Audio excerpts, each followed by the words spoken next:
Oi, bora continuar a retrospectiva?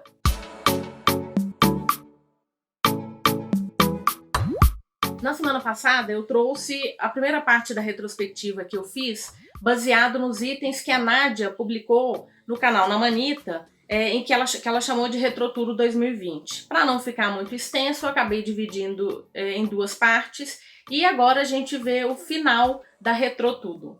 Bora lá? O sexto item que eu escolhi foi a quote que mais me marcou. Eu marquei bastante esse ano, na verdade foi a primeira vez que eu utilizei flag para fazer as marcações. No e-book fica muito mais fácil de deixar a marcação sem pesar muito na alma, mas a flag ela é reposicionável, então fica fácil de tirar depois. E também aprendi que a gente precisa se apropriar do livro. Claro que eu não quero destruir livro nenhum, mas são histórias que me tocaram e eu acho que vale a pena a gente marcar esses quotes. E volto com dois livros que eu já mencionei na semana passada. O primeiro deles é Um Caminho para a Liberdade. Ele vai falar então sobre machismo, sobre empoderamento e trouxe então alguns desses quotes que eu achei mais incríveis. Vamos lá. Não há nada mais perigoso que uma mulher armada de conhecimento, mesmo que ela tenha apenas 12 anos. E como eu já tinha informado, já tinha comentado com vocês, é um livro que vai falar bastante sobre violência contra a mulher. E esse é um quote muito doloroso, mas eu acho importante a gente falar dele, porque ele ainda é tão real, infelizmente. Bom, bora lá. Você sabe qual é a pior coisa de quando um homem bate em você? Não são os machucados. É que naquele instante você percebe a verdade sobre ser mulher. Que não importa o quanto você é inteligente, como você argumenta melhor, como você é melhor que eles. É quando você percebe que eles sempre podem calar você com um tapa. Simples assim. Infelizmente, uma verdade presente ainda. Enfim, vários outros quotes. De novo, Um Caminho para a Liberdade é um livro maravilhoso. E o outro livro é A Nossa Pior Capa, que apesar de ter uma pior capa, é um livro que tem uma história incrível e eu queria compartilhar alguns desses quotes com vocês. É uma história de um casal com muitas cicatrizes que vão ter de aprender primeiro a se curar para poder amar o outro. E, bom, é loucura dar o controle total das suas emoções para alguém que não está nem aí para você. Fica a dica, né? Tem gente que fica deixando a vida nas mãos de pessoas que não estão realmente preocupadas e enfim. É um livro que fala de livros, então tem algumas passagens muito fofas e os dois protagonistas, eles se refugiam nos livros. Acho interessante porque esse foi um ano muito difícil. Eu me refugiei nos livros, Eu consegui ler bastante porque foram meu refúgio. Mesmo quando o mundo estava sombrio, as palavras continuavam existindo nos livros. Desse modo, eu sempre sabia que haveria luz à minha volta. Eu costumava imaginar se era por isso que Jackson lia também, por alguns momentos de luz. Certamente eu leio por alguns momentos de luz. Acredito que muita gente faça a mesma coisa, Se houvesse uma maneira, porém, eu gostaria que ela pudesse ser minha, porque tantas partes de mim queriam ser dela. É lindo, lindo, lindo. Leiam, usem uma capa aqui para, se vocês se incomodarem com a capa, Usem uma capa de tecido, enfim. Leiam. Para quem gosta de romance contemporâneo. Sétimo item, o livro que mais me fez chorar. Escolhi 3 livros, 2 deles de fantasia, um de poema, que não é um gênero ou uma forma, uma narrativa que eu tenha lido muito ultimamente, mas esse era impossível não mostrar. Bom, o primeiro deles é A Luneta Âmbar, do Philip Pullman, o terceiro livro da trilogia Fronteiras do Universo, publicado pela Suma. É uma história que recentemente virou série, já tem um filme que, enfim, os fãs não curtem muito.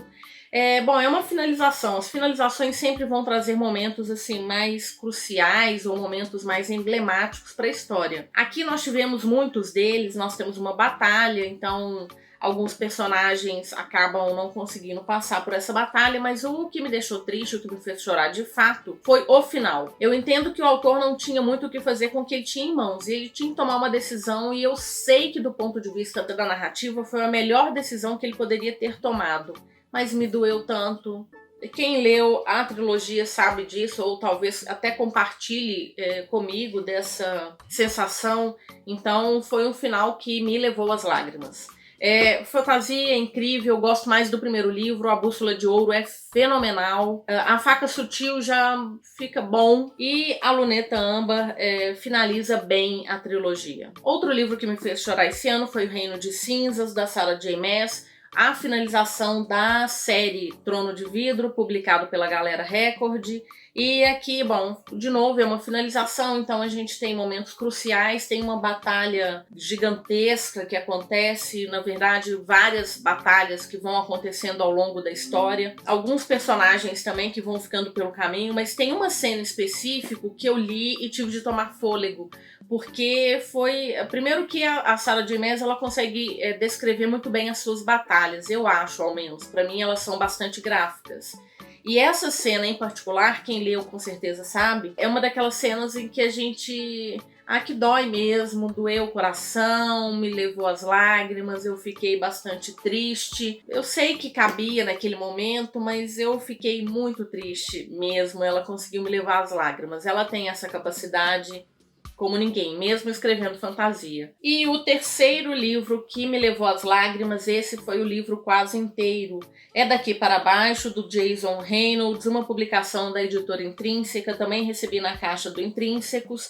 É uma história sobre preconceito, sobre racismo, sobre desigualdade social, e que se passa em alguns segundos numa descida de elevador. Então nós temos um protagonista que o irmão dele é assassinado e ele sobe para o apartamento para pegar uma arma para se vingar. E nessa descida do elevador ele vai reencontrando muitas pessoas e vai conversando com essas pessoas, até para justificar o que ele pretende, né? Para tentar entender essa sua vingança. E claro que ele vai descobrindo que às vezes a vingança ela não acalma o coração da gente. Ela termina de uma forma aberta.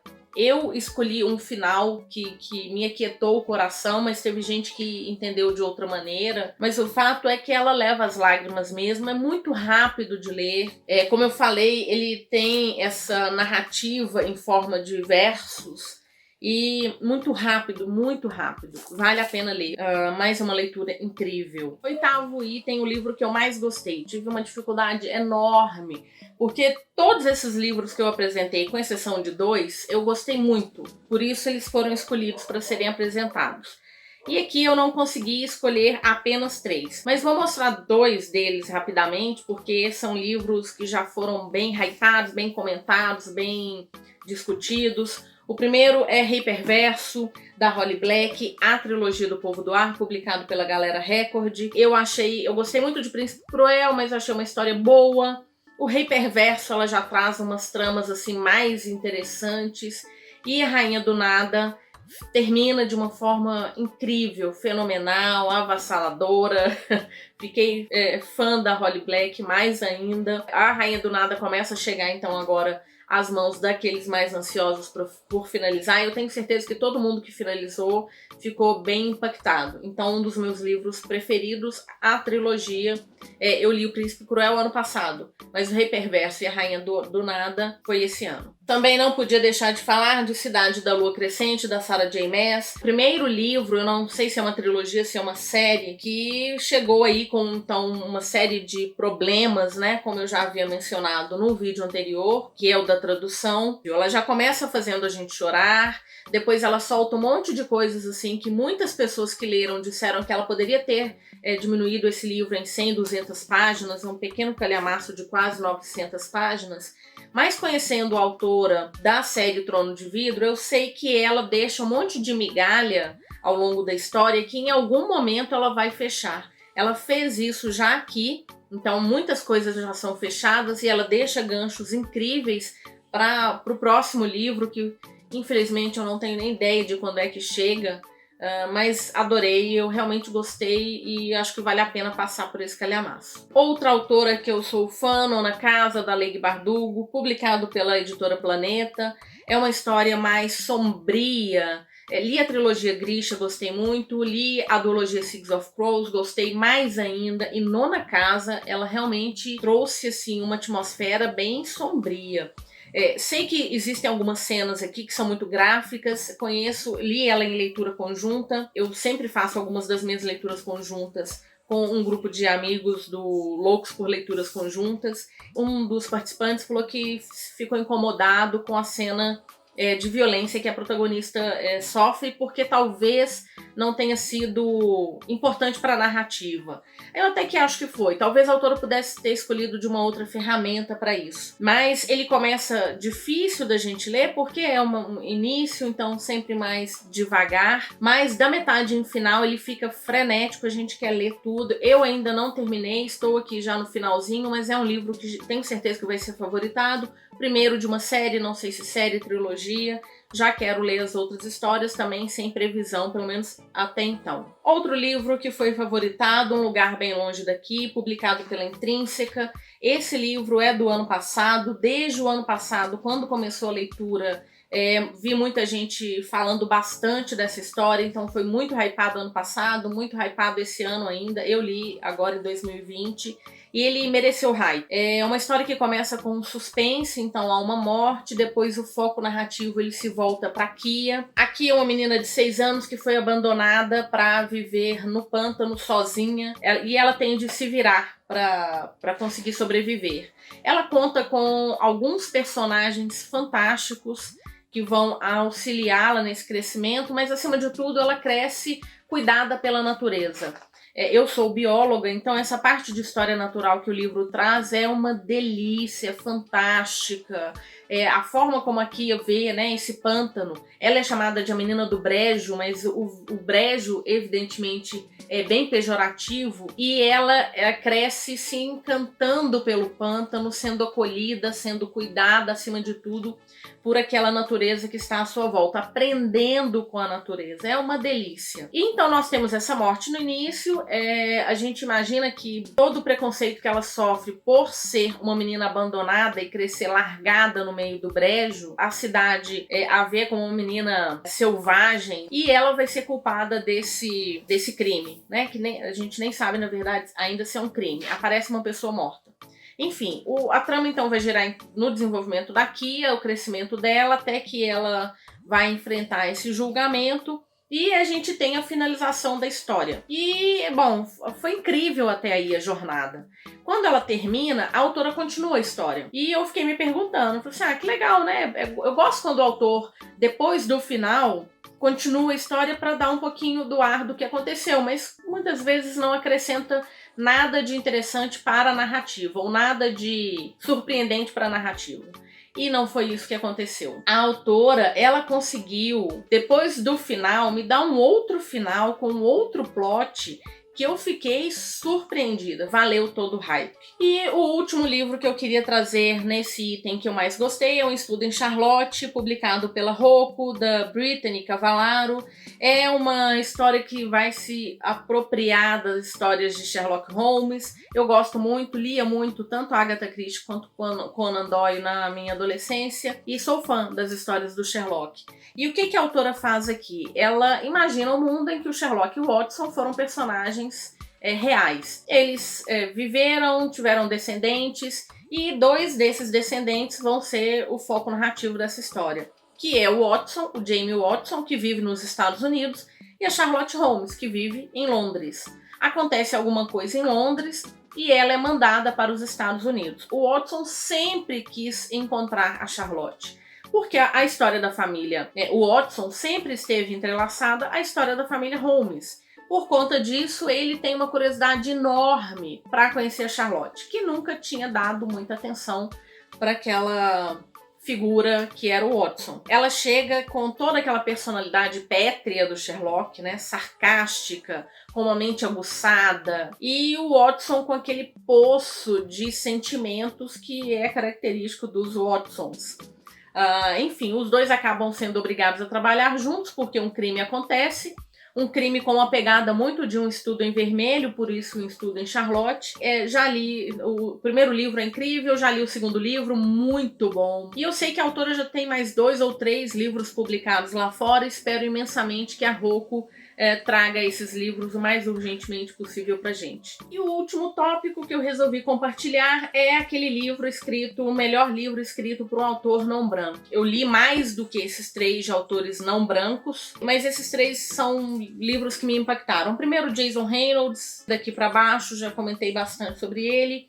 Apesar de dizerem que não existe preconceito no Brasil, é uma fala de quem nunca esteve com a pele preta, solto pelas ruas à noite e passa um carro de polícia. O que é essa pessoa que não é preta, o que ela faz quando ela vê um carro de polícia? E o que uma pessoa que é preta faz quando ela vê um carro de polícia?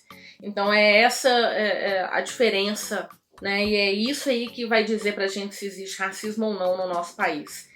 Me diz aí o que você acha. Outro autor não branco que eu conheci esse ano foi o Vitor Lavalle. Eu li uma publicação da Morro Branco. Li esse livro por indicação da editora, porque ele foi listado como um dos 100 melhores livros de fantasia pela revista Time e fui lá conferir. De fato, ele é uma fantasia, um realismo mágico, muito interessante, muito diferente. Ele começa com uma pegada de normalidade, né, em que vai falar sobre o amor de família e do que possivelmente seria uma depressão pós-parto, mas ele cresce demais e vai falar... Bom, os protagonistas são pretos, então ele vai falar de racismo, ele vai falar de desigualdade social, ele vai falar sobre o perigo que a gente corre quando expõe em excesso a nossa vida nas mídias sociais. Isso tudo dentro de Manhattan, cercado aí por seres místicos que chegaram aos Estados Unidos e até então tinham passado despercebidos ou conseguem se esconder ali às sombras da ilha de Manhattan.